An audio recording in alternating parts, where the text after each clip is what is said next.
It's Jen from Staycays and Getaways, helping you expand your time and money by giving you the know before you go.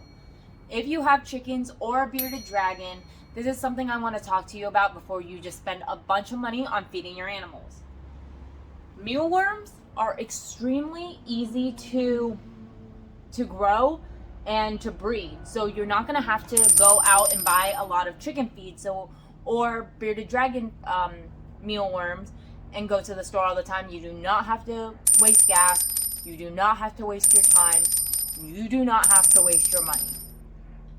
All these things really need is oatmeal, like grounded up oatmeal, some carrots or potatoes, and that's pretty much it. And these tanks.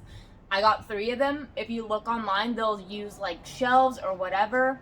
I personally like using this kind to pick them out rather than just having like a whole set of drawers.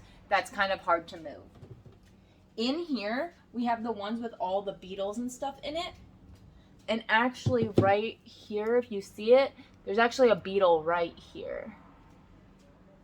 You can see, oh, that's a worm. You can see right here, there is a beetle, and I'm gonna take it out and put it in here. What I'm doing here is I'm just transferring the beetles into the big one and leaving the worms in here. Otherwise, the beetles are gonna eat the baby worms and the worms aren't gonna get big enough so we can feed Kai. The bigger ones go into a different container, and that's why we like to have 3. But overall, this will help you expand your time and money because, again, you're not gonna have to go places and you're not gonna have to go do anything. So let me tell you how to start this. Again, first, get 3 containers. You can buy them later, but at least have 1 container with vents in it. I either suggest a big one, you do a lot, or something small that you can have more going up, so it kind of gives them the depth to be in there. But otherwise, you're just gonna buy your mealworms, come in something like this. You can go to a local pet store and get more, or you can go to PetCo and get like, I think this is like, this one says 50 right here, but I go to like my other local pet store and his is like for 100 for like $5 to $6. So I went with him, but on other days, if I'm at PetCo and I'm already there, I'll just grab some. But the more that I figured out that we could just do this ourselves, you pretty much just leave a carrot up in here. So just grabbing all the beetles. So as you can see, there's a beetle right here. And I'm just putting them in there so they can lay eggs inside of these carrots or potatoes. They actually lay them in here, so don't throw them out. My mistake was I was tossing them out, and that's not a good thing because if you could see, they're laying inside of here. And then every time you're just going to be cycling them through little ones, big ones, and then beetles. So that's all I'm doing right here, and that's what I really wanted to talk to you guys about. If you ever want to go more holistic for your pets, especially chickens or reptiles that eat these mealworms, breed them. It's not expensive. You're going to the grocery store anyways. Buy the oatmeal. It's like $4 for the really big ones. You grind it up. You just leave it there, stick a carrot or a potato, and you're absolutely golden. We have not shopped for Kai for maybe like a month now, and we just started doing this, and we've already have an easy like 200 mealworms for him. So this is how you are going to expand your time and money, especially in San Diego, because San Diego is such an expensive place to live. If you have reptiles or chickens, please do not be spending extra money on them. Grow your own mealworms. It's more organic for them. You know where their food is coming from, and you know that you're cultivating it yourself, and you are providing their nutrition with love and care. Well, I'm Jen. again, with staycays and getaways, helping you expand your time and money by giving you the no before you go and putting the fun back in your funds. And this might be a little time consuming, but as long as you keep a schedule, it's very easy. Today I realized that the carrots and stuff, whatever, kind of molded into our thing. And so what I'm doing is cleaning it out. I have a spork. I'm just kind of shifting everything through.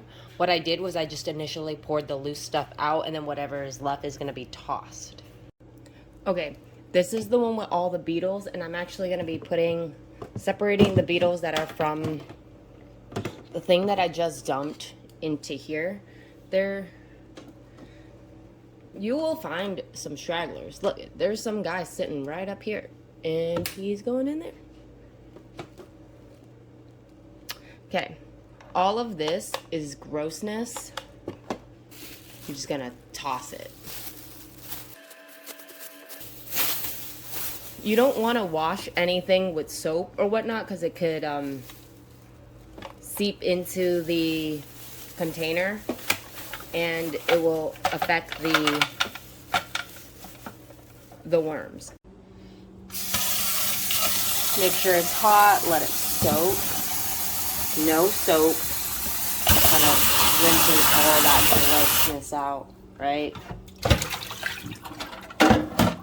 Okay. I'm separating the stuff from here into the different containers.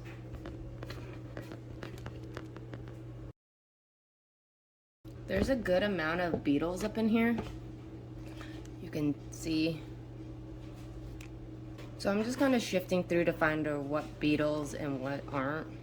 Looks like we got a good amount of larvae too, so I'm gonna have to get a different container for these larvae so the beetles don't eat them.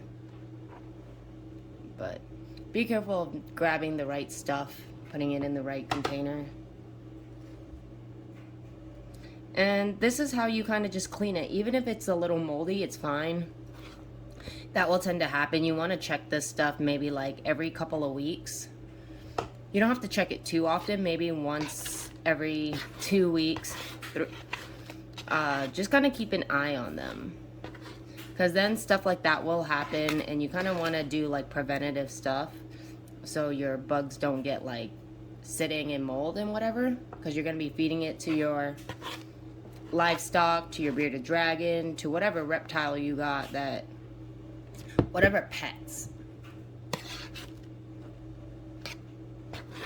But a lot of this is just kind of sitting here and cleaning. So watch some TV or something if you do this. Don't make it hard on yourself to be breeding these worms, because a lot of people will get deterred from doing this. So do you see? There's a worm. Let me focus in on it. There's a worm right there. So they live in these. You don't want to toss these away. The babies live inside here, and that's why you want to make sure that everything's good. If there's a dead beetle, take him out. Throw it in your little baggie. So that bag, toss it in there. All the trash stuff, throw it away. But whatever's not trash, like if you see like clumps like this, you can kind of shake it, toss it out. Make sure there's no mold in the big beetle one. Toss out what you don't need. The rest in here are still like little worms. I'm just gonna clean up the pieces from this tank. This tank is the regular sized worms. So we're gonna leave the regular sized worms alone.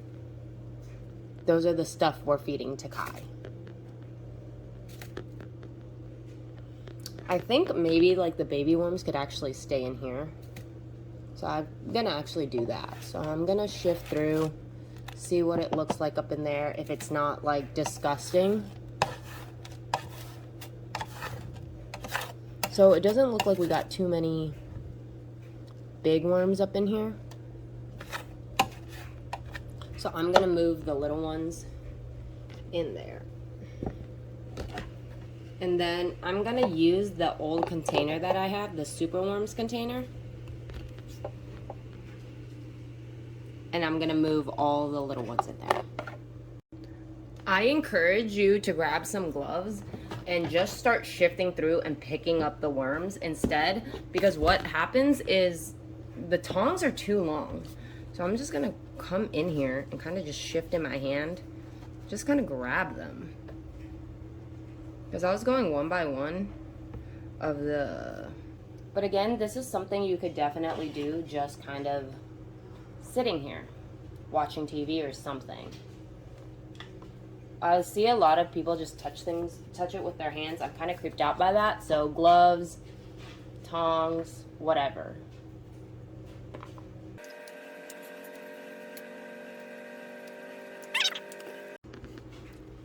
I pretty much cleaned out all of the stuff. I have the pupas up in here, beetles in this one, and the baby worms in this one. There's not that many big worms, so that's why I left it in. I have my thing of oatmeal. I bought this at Walmart, and I already pre-grounded a lot of it. As you can see, it's all pre-ground. I put everything back in here. I'm just gonna re-saturate some of it with fresh oatmeal. And then I'm actually gonna pour a little bit in here. These pupas are gonna become beetles, so I'm actually just gonna set them there. The beetles and the pupas can stay in the same thing, but they are separated by that container. And I'm just gonna pop a carrot in there. Pop a couple of carrots, one for the pupas, two for the beetles, and one here. And I'm actually gonna put one more in there. One last carrot, one on each side.